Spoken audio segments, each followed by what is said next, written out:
Bon, alors, si on parle bâtiment, première chose, il faut parler mesure.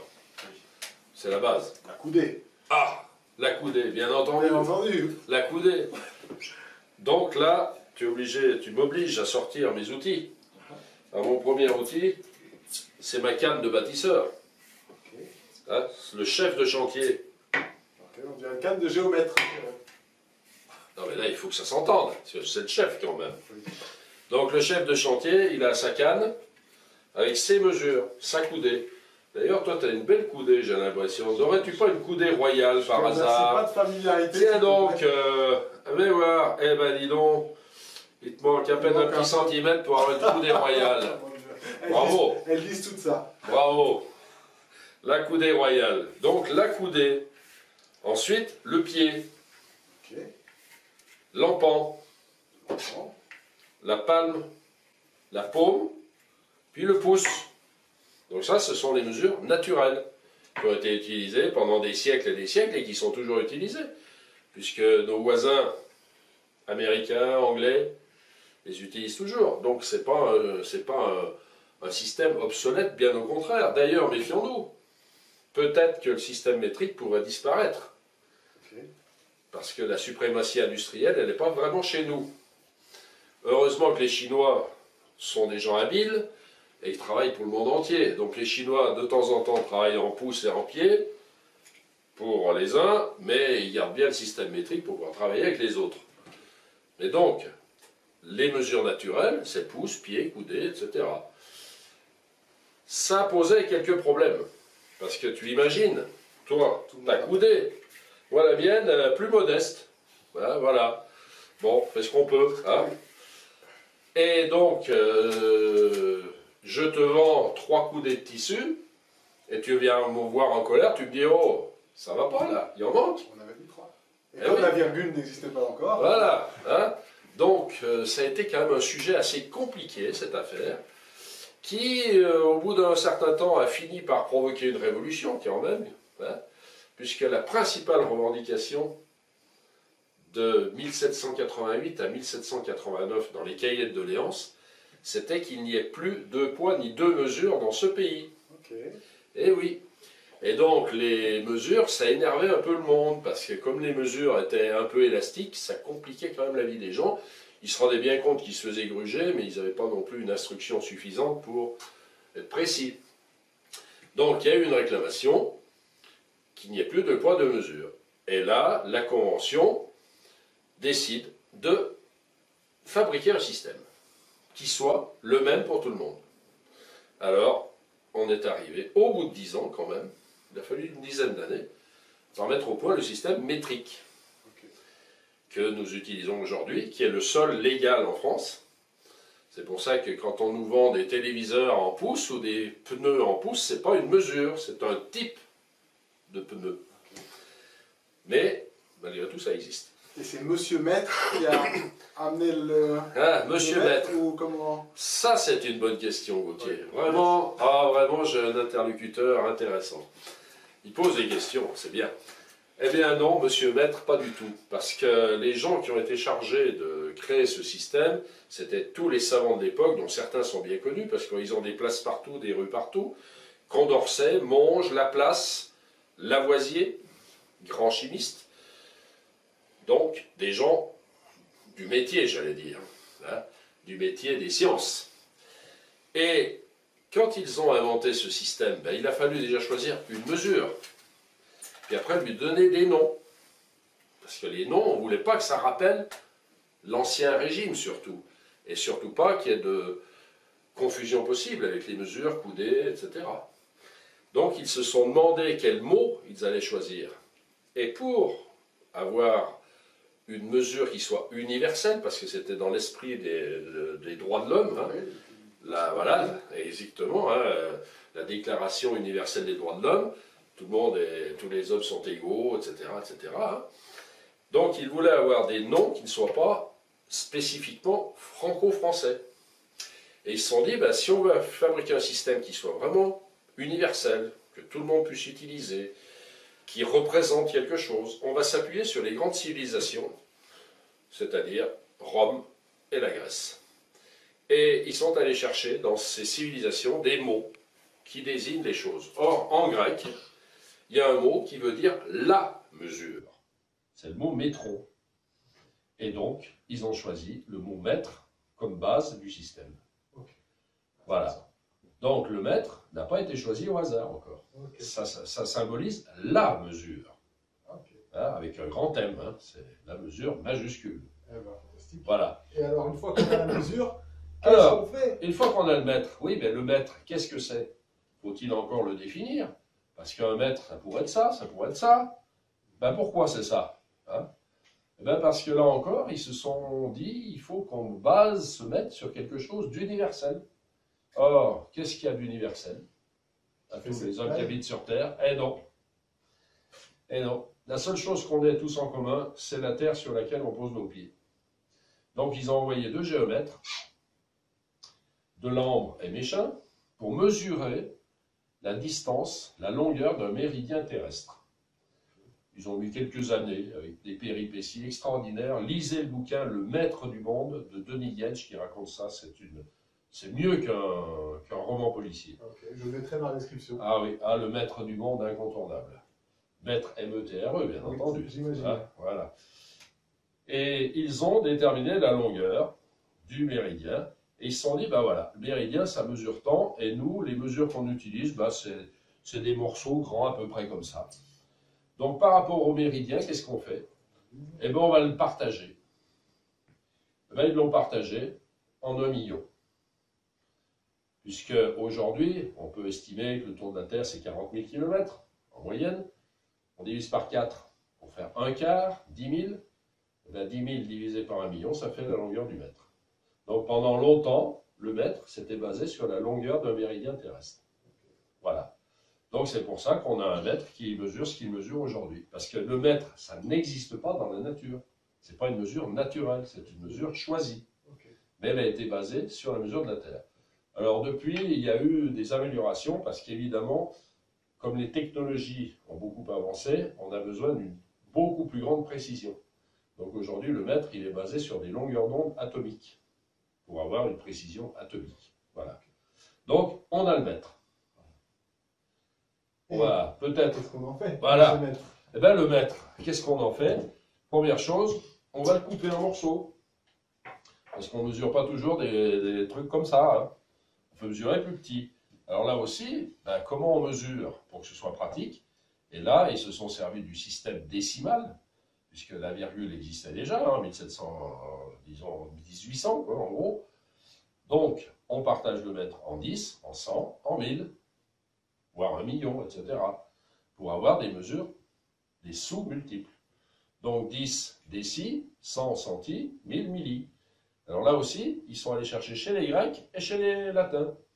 D'un côté, c'est du grec, décis, centi, milli, et de l'autre côté, déca, hecto, kilo, c'est romain, c'est latin, pour baser sur des civilisations anciennes, pour donner du poids. D'accord? Donc, quand on a 1 mètre, et ça, tu as l'habitude. Voilà. Voilà, 1 mètre. Bon, on a 1 mètre. On le partage en 10.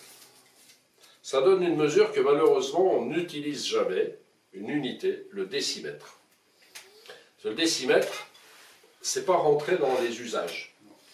On dit que ça mesure 10 cm, on dit rarement que ça mesure 1 décimètre. Pourtant, on va voir que si on n'a pas de décimètre, ça pose de gros problèmes. Parce que c'est la base de beaucoup d'autres choses, le décimètre. Donc, on partage en 10 le décimètre, on partage en 100 le centimètre, on partage en 1000 le millimètre. Donc les mesures, c'est très simple, on prend 1 mètre, on partage 10, 100, 1000, etc.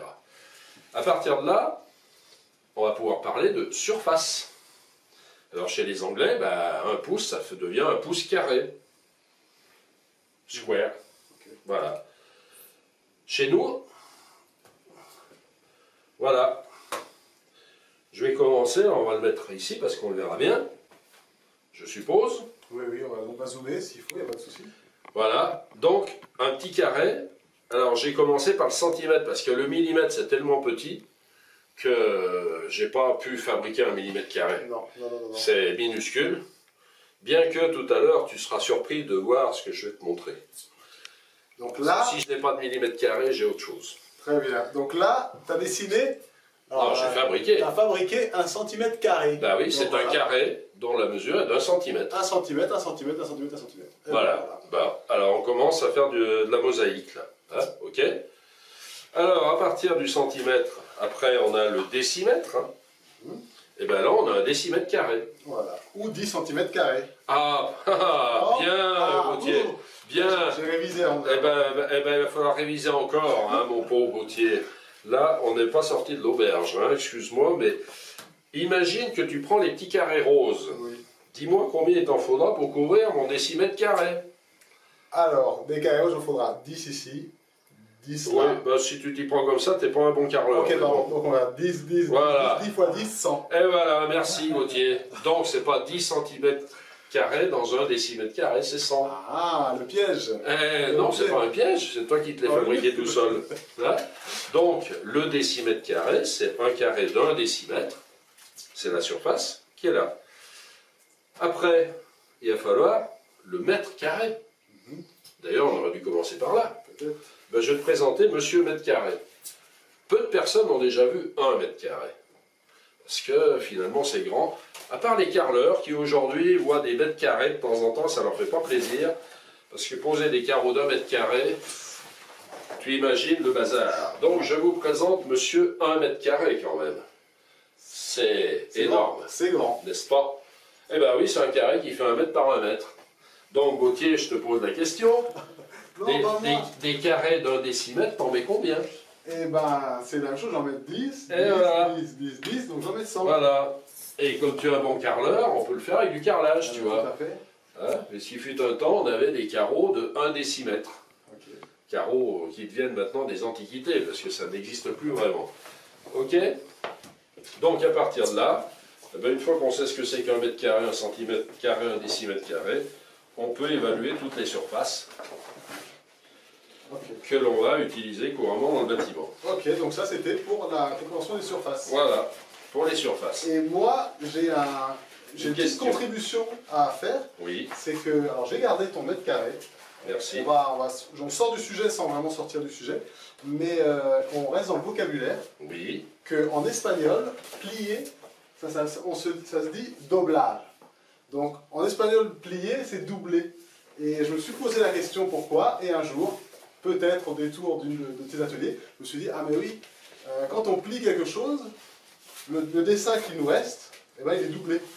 Donc on a doublé une surface, enfin, on a doublé le nombre de surfaces quand on a plié quelque chose. Je le dis certainement pas aussi bien que toi, mais c'était pour la petite note culturelle. On a fait de l'espagnol comme ça. Voilà, de la multiplication. De la multiplication.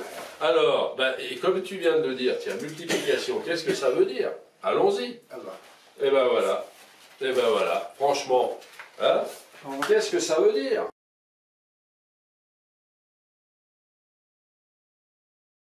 Bon, et donc la transition était toute faite. On a parlé de plier. Voilà. Donc la multiplication maintenant. Oui, eh bien, tout à l'heure, on a parlé de l'importance du vocabulaire. Là encore, on peut montrer que les mots n'ont pas été choisis par hasard. Quand on additionne, additionner, ajouter, c'est un geste que l'on comprend bien. Soustraire, on enlève. Diviser, on partage. Donc le verbe diviser, ça veut bien dire ce qu'il dit. Je divise. Mais multiplier, pourquoi ce verbe multiplier, à ton avis? Ben, j'ai une idée de la réponse, mais je te laisse la donner. Voilà. Eh bien, imaginons sur les chantiers médiévaux, hein, les gens n'étaient pas trop allés à l'école encore. Donc faire des multiplications, ce n'était pas à leur portée. Eh bien, avec une corde à nœud, hein, on prend un pli, 2 plis, 3 plis. On multiplie. Ok. Et donc 3 fois 2, 6. Ok, on peut montrer 6. Hein, voilà. Donc 1, 2, 3, 4, 5, 6, intervalle. Et on a multiplié. Et on a plié plusieurs fois. Multiplié. Voilà, ça, c'était la parenthèse vocabulaire. Très bien, tout un sens. Et mais puis, autant le dire. Autant le dire.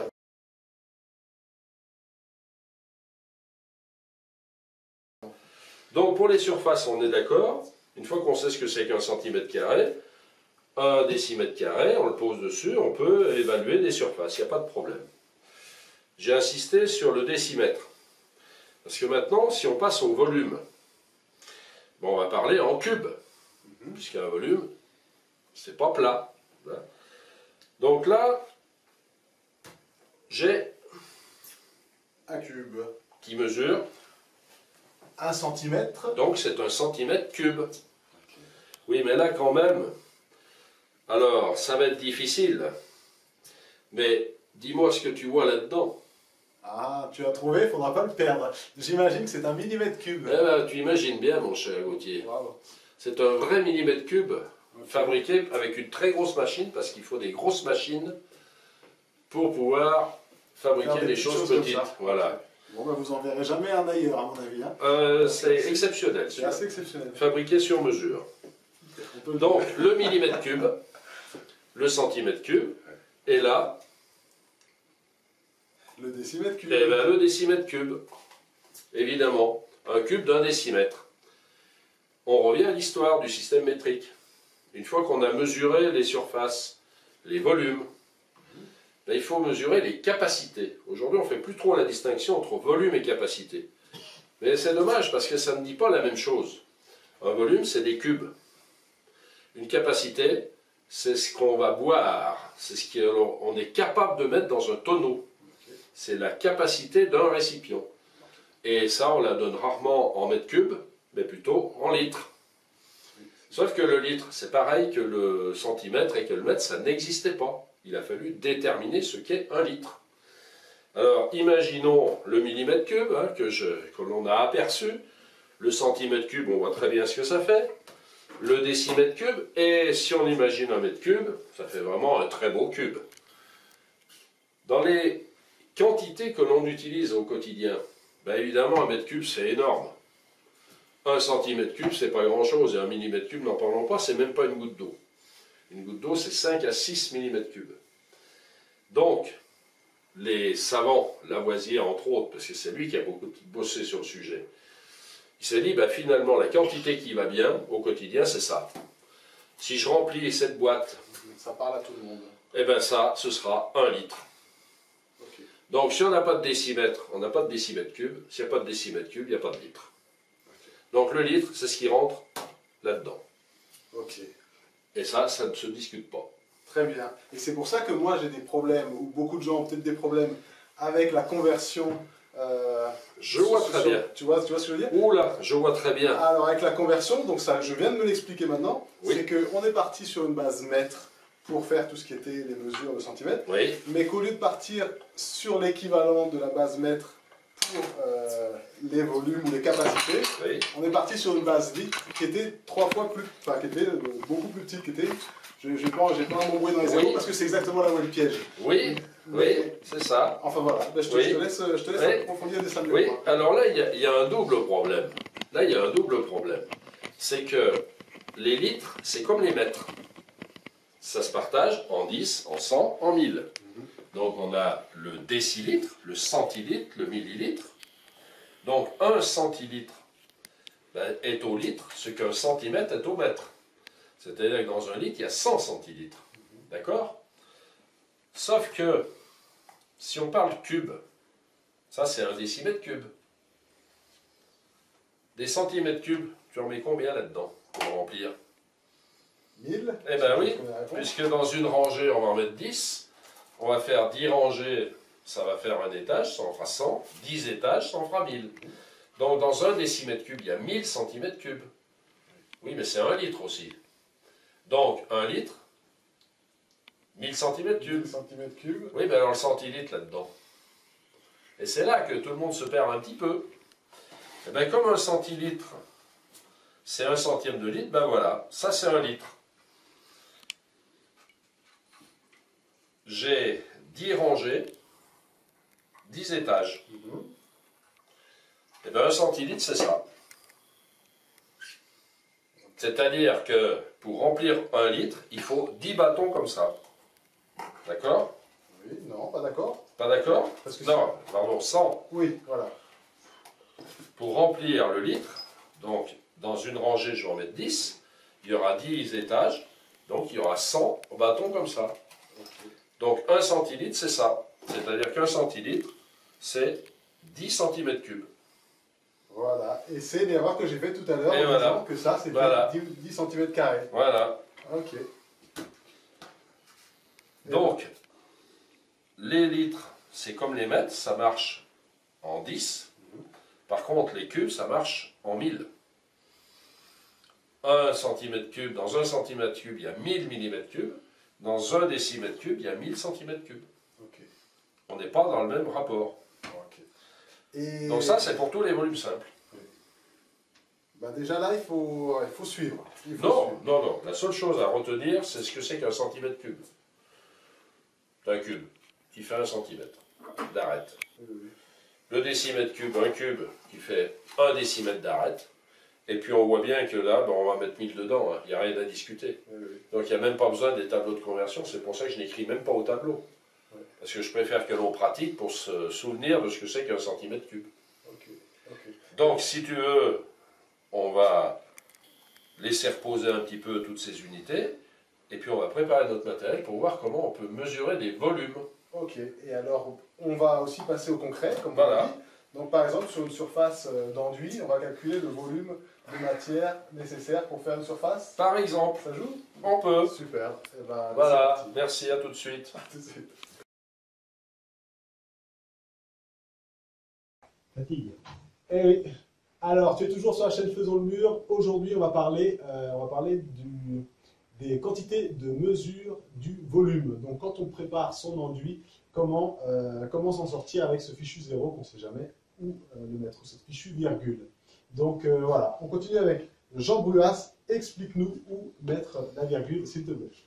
Ben, si on peut éviter de mettre des virgules déjà, Ah oui, c'est déjà. c'est pas plus mal, parce que c'est une bonne occasion de s'embrouiller la tête. Alors, la seule chose à se souvenir, c'est que 1 litre, c'est ça. C'est-à-dire que c'est 1 décimètre cube. Malheureusement, comme on n'utilise pas les décimètres cube, on a du mal à le récupérer quelque part. Mais si on y pense, c'est tellement plus facile. Parce que chaque fois que j'ai 1 décimètre cube, j'ai 1 litre. Or, pour avoir 1 décimètre cube, qu'est-ce qu'il faut? Il faut une surface de 1 décimètre carré. Chaque fois que tu as 1 mètre carré, est-ce qu'on montre le mètre carré encore? Allez. Allez, monsieur 1 mètre carré est là.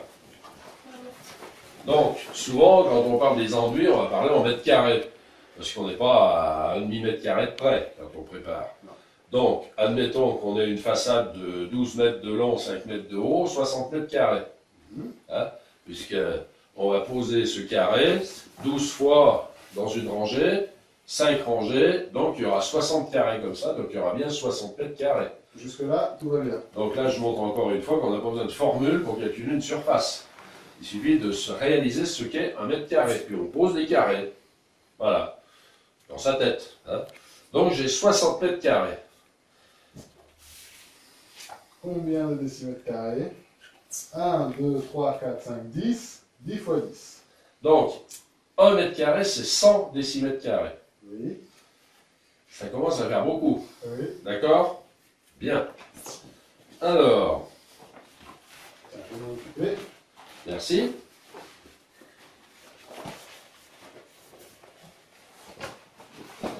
Pour arriver au décimètre cube, on peut parler aussi des centimètres cubes. Oui. D'accord? Sur une surface donnée, quand on pose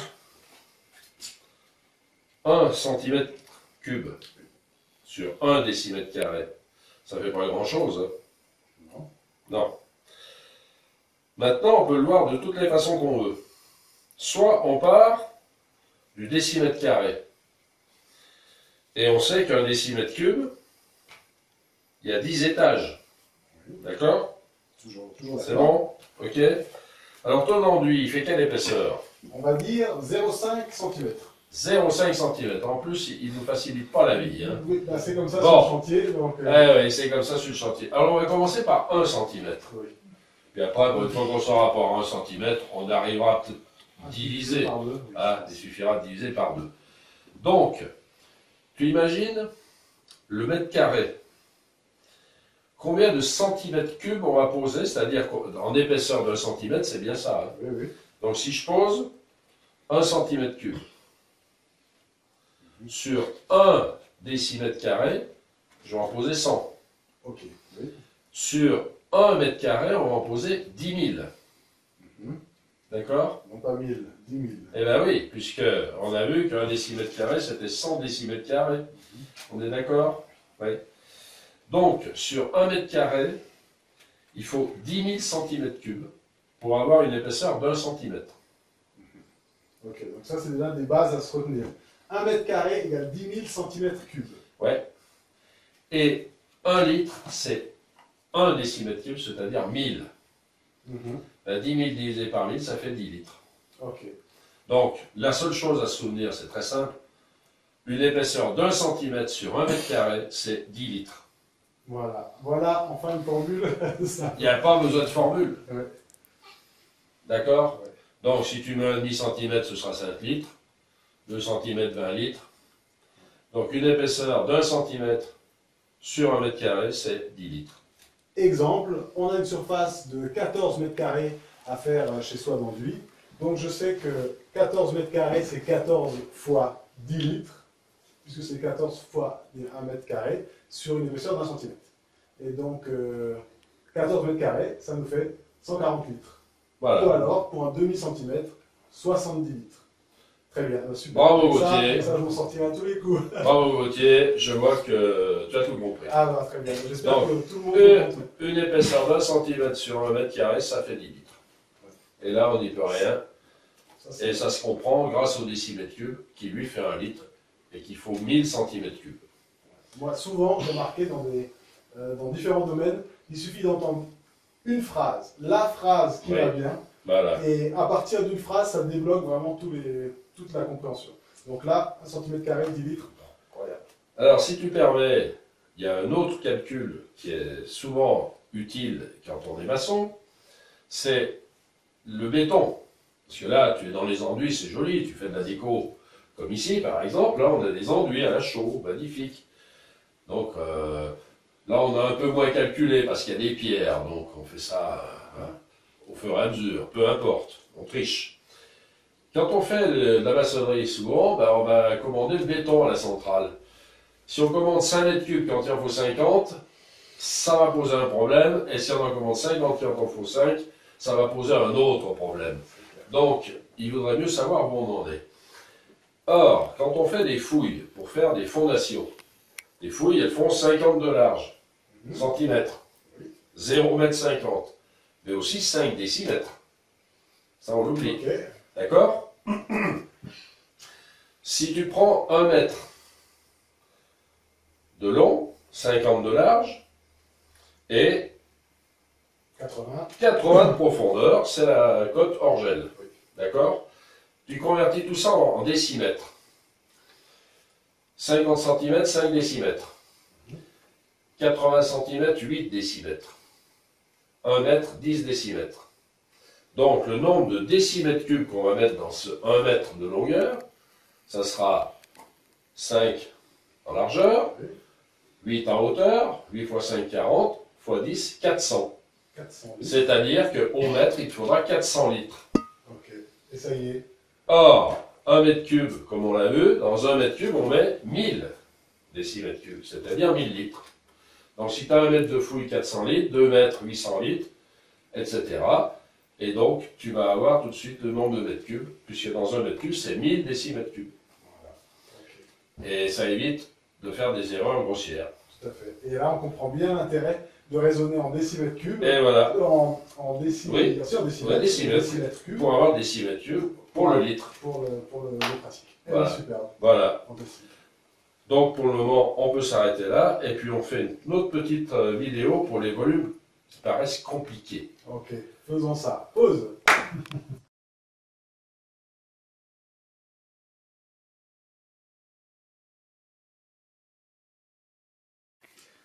Alors, cher Jean, par quoi est-ce qu'on continue? Eh bien, on va continuer par les volumes qui semblent compliqués à tout le monde, parce que quand on était à l'école, on nous a convaincus qu'il fallait savoir des formules. Et je me suis rendu compte que les formules, c'est comme beaucoup de choses, on les oublie, surtout si on ne s'en sert pas tous les jours. Alors surtout quand on attaque des volumes de pyramide par exemple. Là on se dit, voilà, c'est une formule compliquée.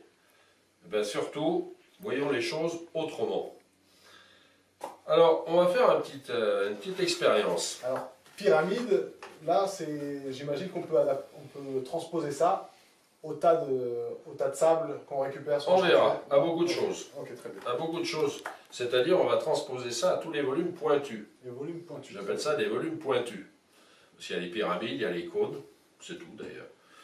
Parce que les pyramides, elles ne sont pas forcément à base carrée. Hein. On peut avoir une pyramide à base triangulaire, ça c'est une pyramide. C'est vrai. Qui n'est pas régulière. Mais ça ne changera pas beaucoup de problèmes. Alors là, petite devinette mon cher ami. Tu vois ces cubes, ils sont pratiquement d'1 pouce. C'est presque des pouces cubes ça. À ton avis, combien pourrait-on en faire rentrer là-dedans en les coupant en morceaux pour que ça remplisse bien? Tu as 2 secondes pour répondre. À vue d'œil. À vue d'œil. Ah bah si tu es un bon maçon. Regarde, tac. Voilà, il regarde à vue d'œil.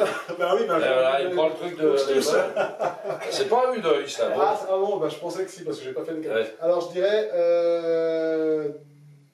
15. Tu as triché toi? Non. Hein? Bon. D'habitude on me dit 8, 10. Ok. Mais il y en a peu qui osent dire 15. Hein. Ouais, c'est en partant de là. Ouais, c'est vrai. Oui, bon, enfin, peu importe. Là-dedans, tu en mettrais combien? C'est un pouce cube, donc j'imagine qu'il y en a 4. Non, sur 4. 3. 3, ça fait 9 fois 6. Eh bien 5. 5 étages. Ouais, Donc dans cette boîte, il faudrait 45 cubes comme ça. ok. Quand même. Tu vois, ça, j'aurais pas dit par contre. Eh oui, 45. C'est irréfutable. Hein. 3 dans une rangée, 3 rangées, 5 étages. Moi je raisonne toujours par Ah, non. rangée, étage. C'est pas des formules ça, c'est juste du concret. Cette boîte et cette pyramide ont la même base, à la même hauteur. Sinon ça marche pas. Hein. Ça c'est une condition indispensable. Alors maintenant on va faire une expérience. On va remplir la pyramide avec de la semoule. On va la verser dans la boîte. À ton avis, combien de fois tu vas verser la pyramide dans la boîte pour la remplir? Alors, Tiens, moi je verse la semoule, toi tu prends la pyramide. je vais rester sur ce que j'ai dit tout à l'heure, comme ça on verra bien. Donc j'ai dit 15. Ah oui. Donc 15 pour remplir 45, si Voilà. je reste là-dessus, ce serait après 3 fois. Voilà. Et Est-ce que tu aurais dit 3 fois à vue d'œil? Non. J'aurais dit plus, Tu aurais dit plus. peut-être. Bon. Eh ben écoute, on va faire ça, hein, un peu à l'arrache. Hein. On n'est pas, voilà, On reste au gramme. on n'est pas au gramme. Une fois. Une fois, montre ce que ça fait une fois. C'est pas mal une fois. Une fois, c'est déjà pas mal. Mais ça suffit pas, évidemment. Non. Tu restes toujours sur les 3 fois? Ouais, Ou c'est plus. non, toujours je suis bien avec 3 là. J'ai l'impression de faire les recettes de Maïté, tu sais. Et voilà, eh ben, exactement. Mais oui, mais tu sais, les maths, c'est de la cuisine. Hein. Eh oui. Je l'ai dit tout à l'heure, les maths sont parties de la cuisine, du bâtiment, de l'astronomie. Alors 2 fois et... Oh, pas mal. Voilà. Eh, pas mal, hein. Donc, là aussi, c'est pas une question de formule. Non. On a constaté que c'était 3 fois. Ok. Donc, si tu veux connaître le volume de la pyramide, tu imagines une boîte qui a la même base, la même hauteur. 3 dans une rangée, 3 rangées, 5 étages, 45 cubes. Divisé par 3, 15. Ok. Donc là, bravo pour l'estimation du 15, parce Ouais, que je c'est suis rare. un poil dessus. Ah, ben c'était un maçon, c'est pour ça. Ah ouais, je suis un vrai de vrai. Alors du coup, Et donc, ouais, donc ce qu'on vient de dire, je rappelle, donc si j'ai bien compris, à partir de la même base, pour la même hauteur, une forme pointue, pyramide entre autres, oui, eh ben, il faut diviser le volume par 3. voilà. Ok. Et à la place d'une pyramide, on peut prendre un cône. Une boîte, même base, même hauteur. Super. Ouais. Eh bien, on remplira la boîte en versant 3 fois le cône. Donc tous les volumes pointus, il n'y a pas besoin de formule, il suffit de le faire une fois. Le volume de la boîte droite, divisé par 3. Ok. Donc si j'ai un tas justement Voilà. de sable, de gravier ou quoi que ce soit, Voilà, je regarde l'emprise au sol Voilà. par mètre carré, voilà, je regarde à quelle hauteur ça Voilà. à quelle hauteur estimative, et je divise par 3. Exactement, et tu auras le volume de ton tas de sable. Fantastique, merci Jean. N'est-ce pas? Alors, Donc voilà pour tous les volumes pointus. ok.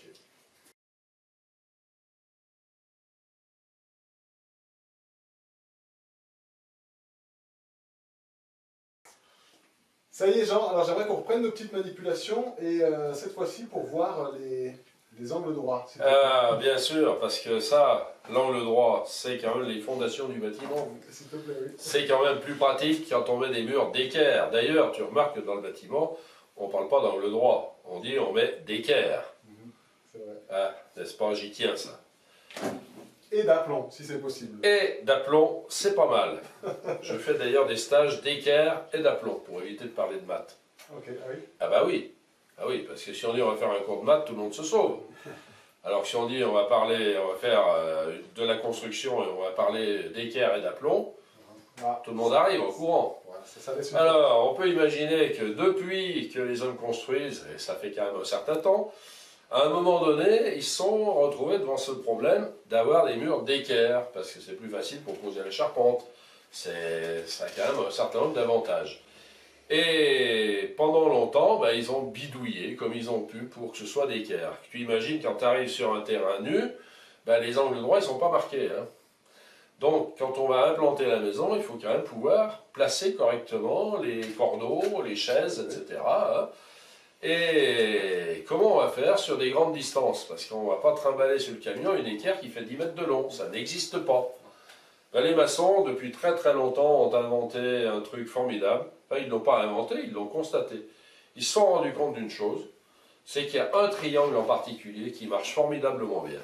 Alors pour ça, on va revenir aux mesures anciennes.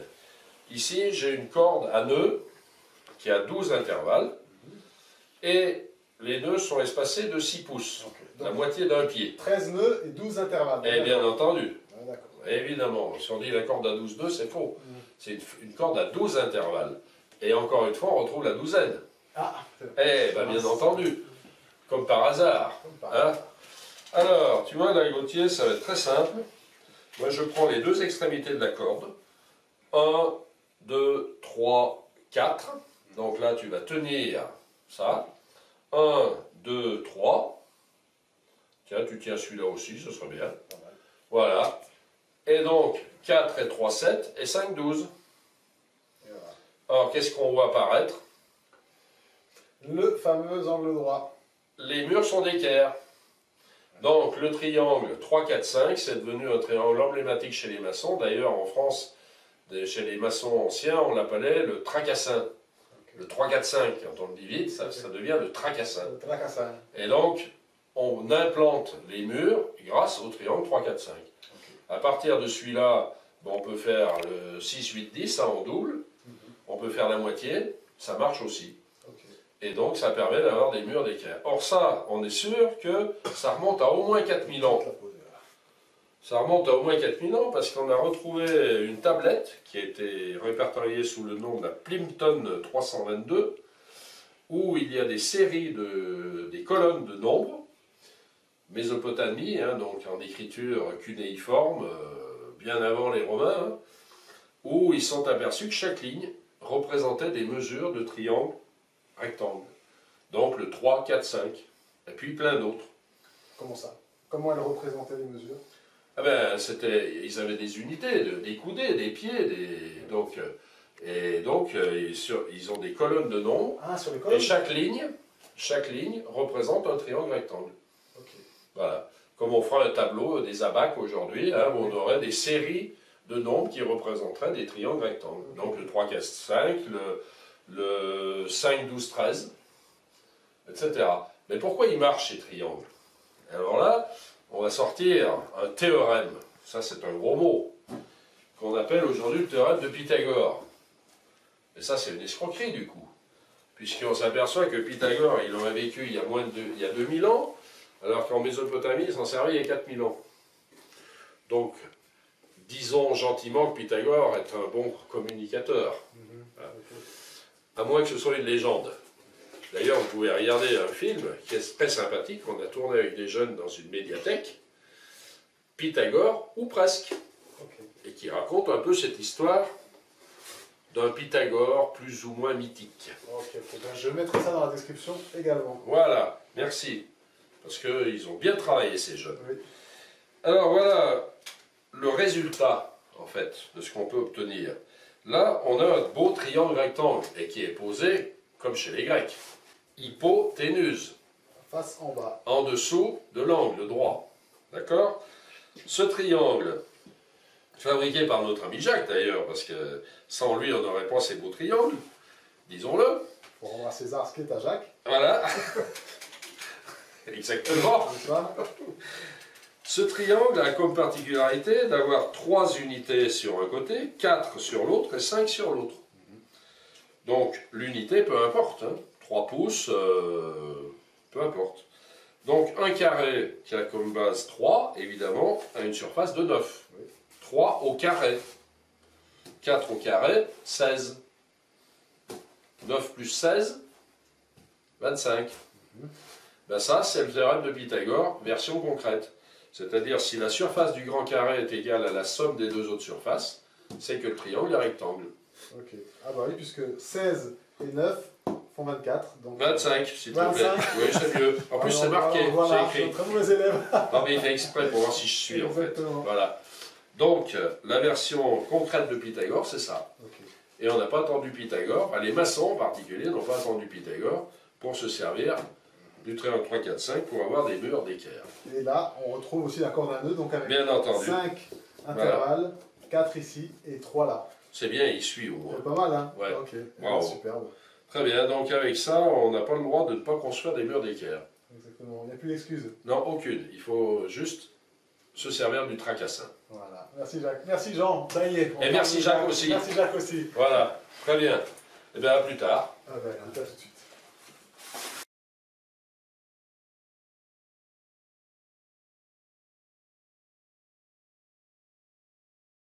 Bon, et quand on a un objet rond, comment on fait alors, Jean? Eh bien, tu vois, c'est un problème qui est resté longtemps assez obscur, ça. Parce que là, on a parlé des carrés. Ouais. Ah, pour un carré, un rectangle, c'est facile. Hein. Par contre, quand c'est rond, et comme disait l'autre, si c'est rond, c'est pas carré. Hein. C'est une marque d'ailleurs. Eh oui, des coffrages. Ok, je connaissais pas. Ah bon, si c'est rond. Les Romains n'avaient pas de chiffre à virgule. Pourtant, ils avaient trouvé une solution qui était franchement géniale.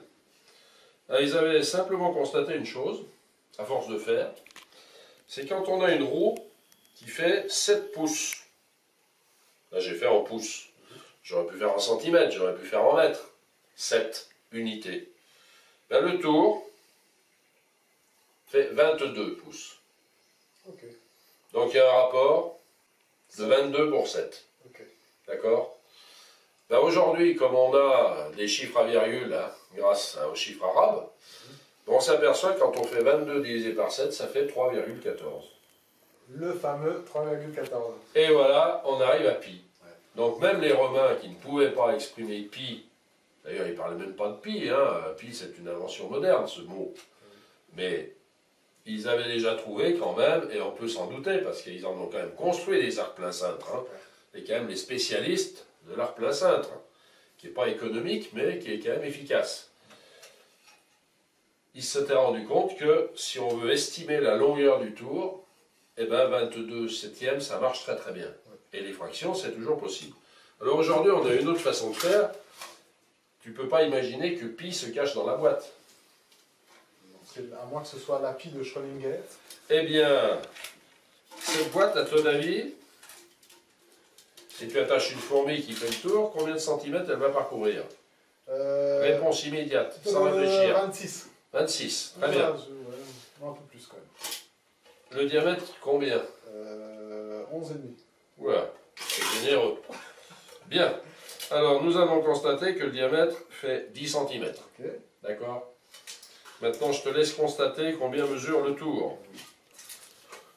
C'est pratique d'avoir une couturière à la maison. Ouais, 31,5. Oh, Ou 32,5, je suis sur le 32. non. 31,4. Ah oui, mais on n'y peut rien.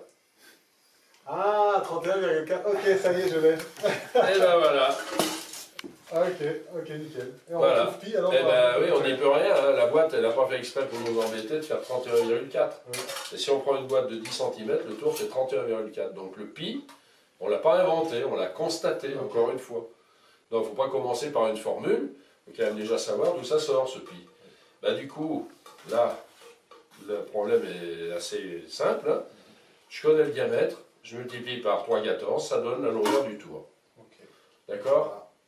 Et Là, on est sur la longueur, la circonférence. Maintenant, si on parle de la surface, l'histoire est un petit peu plus compliquée, mais on y arrive aussi très bien. Si on prend cette surface, on partage en 4, on s'aperçoit que on peut faire des carrés, dont la mesure sera le rayon cette fois, pas le diamètre. Or, si on fait des carrés dont la mesure vaut le rayon, j'aurai 4 carrés. Donc la surface d'un carré rayon au carré, rayon fois rayon. Mais 4 carrés comme ça, c'est un peu trop. Ben là encore, en essayant, en coupant en morceaux, on s'aperçoit que c'est 3,14 carrés. Donc pour faire la surface d'un rond, rayon au carré pour avoir la surface d'un carré, mais le nombre de carrés qu'il faut pour couvrir le cercle, c'est pas 4, mais pi encore une fois. Okay. Donc la surface du cercle, du disque, on devrait dire, parce que le cercle c'est juste le trait qui est autour, la surface du disque, rayon fois rayon, pour ça avoir la surface d'un carré, fois 3,14, parce qu'il n'y en a pas 4. 4, ça dépasse. Ok. Donc, surface d'un cercle, pi fois r au carré. Voilà. Incontournable. Et encore une fois, ce n'est pas une formule qu'on a inventée. C'est si on compare la surface réelle qui est à l'intérieur par rapport à la surface des 4 carrés, on s'aperçoit que c'est pas 4, mais c'est 3,14. Okay. Donc à partir de ça, on sait calculer la surface de base de la boîte, le rayon au carré fois pi, et après fois le nombre d'étages, ça donne le volume. Voilà. Et si c'est pointu, on divise par 3. Okay. Donc voilà pour les surfaces qui ne sont pas des carrés, des rectangles, etc. Okay. Bon, et ben voilà, on arrive au bout de notre petite interlude mathématique cet après-midi avec Jean Brouillas. Alors j'espère que ça t'a inspiré, que ça t'a remis en confiance au niveau des mathématiques, parce que le but, un petit peu, de ce qu'on essaie de faire, c'est de faire comprendre que les mathématiques, eh ben, c'est pas l'enfer, c'est pas le mauvais souvenir qu'on en a gardé à l'école, ça peut être plein d'autres choses, et la preuve, c'est qu'on l'utilise tous les jours dans la vie quotidienne, on les applique de tous les côtés, les mathématiques. Donc Jean, je te remercie sincèrement d'avoir pris le temps de m'accueillir ici, de prendre le temps aussi de développer cette association des maths par la main. Donc je mets les liens dans la description, je mettrai tout ce qu'il faut pour que si ça vous intéresse, vous puissiez aller faire un tour. Il y a un site internet, il y a tout plein d'activités dans les... Pas les marchés, mais vous faites comme beaucoup de manifestations. Oui. Manifestations. Absolument, très donc, bien. Voilà, si vous êtes en Isère, eh ben, c'est parfait, passez à Prieux, c'est en règle générale les lundis soirs à 20h30, ça peut évoluer, mais voilà, allez faire un tour sur le site, et en attendant, eh ben, on vous laisse en bonne compagnie des mathématiques. Allez, merci Jean. C'est moi qui te remercie de nous accueillir sur ton blog. Eh ben, écoute, ce sera... Et ça donnera l'occasion de plein d'échanges pour voir les maths sous un autre angle. Sous un autre angle. Merci beaucoup. Voilà. Merci pour tout. Et à ciao, bonsoir. Bonsoir. Excellent, je suis ravi que tu sois arrivé jusqu'à ce stade de la vidéo. Donc si tu l'as fait, c'est qu'elle t'a plu et voilà, ça me ravit.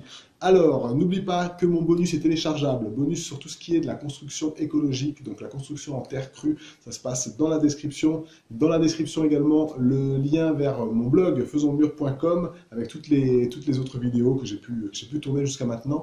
Et puis, qu'est-ce que je vais encore te raconter? La chanson habituelle. Abonne-toi, like, partage, fais parler de moi autour de toi. Et en attendant, je te remercie encore une fois et je t'embrasse très très fort. On se voit pour la prochaine vidéo. Bye bye. Ciao!